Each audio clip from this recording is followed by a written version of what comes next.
In this lecture, let me present to you a simple approach for improving the model.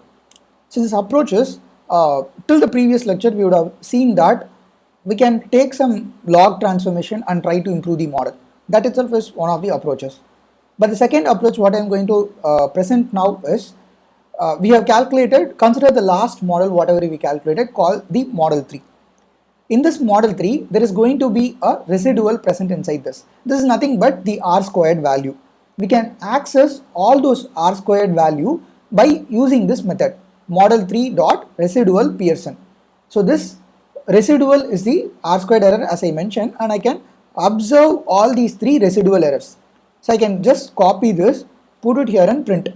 So these are the differences between actual and predicted values. So how many actuals and how many predicteds are going to be there?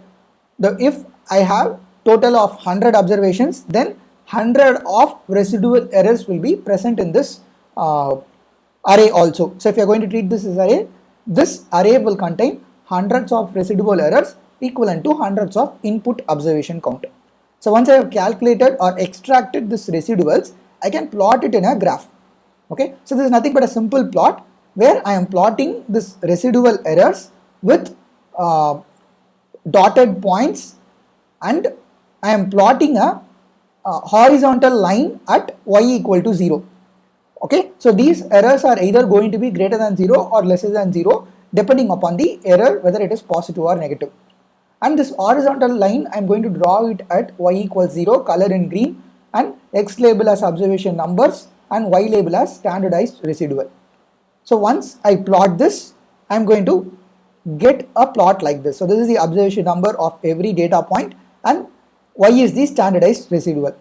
So after observing this graph, say if I am going to eliminate the points that are greater than 1, if these are going to be treated as outliers. Okay, outliers are something which are anomalous behavior. You can pick this data point and read those values. If those values are some exception of a kind which would never happen in a normal scenario, then we can go ahead and remove this data point from the input.